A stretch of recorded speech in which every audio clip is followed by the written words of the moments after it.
Konnichiwa. I'm an Australian dad of 4 kids who recently moved to Japan with my wife. Would you like to know more and understand some more difficult questions? Well, I'm about to answer them. My wife is behind the camera and she's going to ask me some tough questions. Let's start. Okay, so one of the questions we get asked all the time is whether you miss Australia now that we moved to Japan. So question, do you ever get homesick for Australia? If so, what do you miss the most?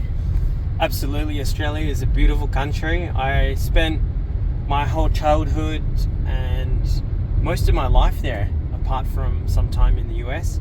The thing that I really miss the most is the beautiful beaches and being able to speak freely. My Japanese is still fairly elementary, and so I want to be able to speak more with extended family here in Japan, and I'm really working on my communication. So I'm studying everyday Japanese, but it's a very hard language. Yeah. So moving another country is a huge decision, and there's always things you don't know until you're actually move and live here. So what's something you wish you had known before moving to Japan? Is there anything? I wish that I probably had understand more of the culture, and even I speak some of the language. Learning the cultural rules, it's kind of unwritten rules. It's not written down on paper, but like I had in a previous video of saying Ohayo gozaimasu or good morning, when you're at school, to every single parent or person that you meet, teacher, it makes the whole society so much safer, and everyone feels part of a greater community, and that's something really special. But equally, as a gaikokujin or someone who's from outside of Japan who's come in, obviously my family is Japanese, but I'm learning every day how to be a good Japanese person, and that's really exciting, because if you show respect to others, it really makes it so much smoother, and you have a wonderful time living in Japan. So I think it's not as dramatic as a big shock, but it's probably just those cultural cues and what to do, what not to do. How do you hold your chopsticks? What do you say when you finished a meal at a restaurant or with family? Some really important phrases that you need to say when you enter and exit rooms, like "失礼します," like "excuse me" when I'm coming into a building. Those things really make a big difference in Japan, and Japanese people really appreciate effort. Even if you're not native and fluent, try and make your best effort, even when you're at a restaurant, even when you're traveling.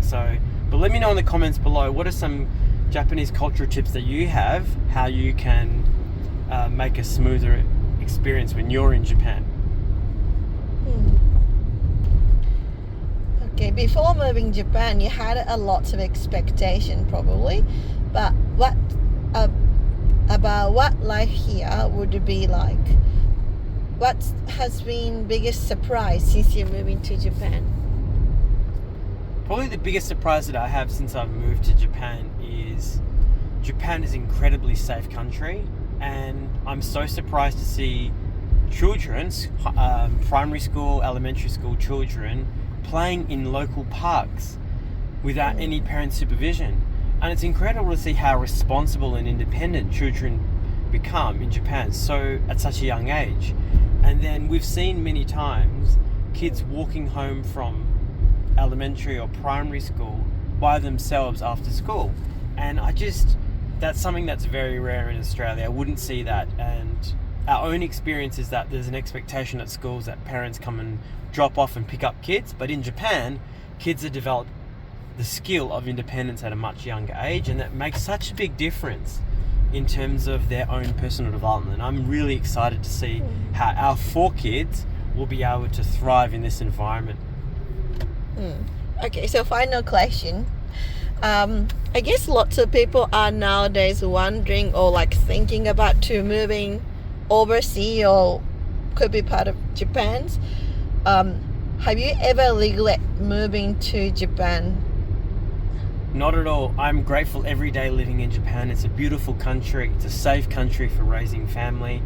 It is an affordable country now, especially if you're coming from Australia or America or Europe. It's a fantastic place to build a life, to buy a home, to buy a car, to understand the culture more. If you want to learn Japanese, it's the best place to learn Japanese because it's a Japanese speaking country. But I really encourage you to step into the unknown and challenge yourself. Maybe it's not Japan, maybe it's Thailand, maybe it's Indonesia, Bali, maybe it's Europe somewhere, maybe it's South America. But making a plan, our plan probably can trace back 2 years where we had this idea of Japan and we thought it wasn't possible, but we worked hard together. We did our finances, we worked out practicalities of schooling for kids.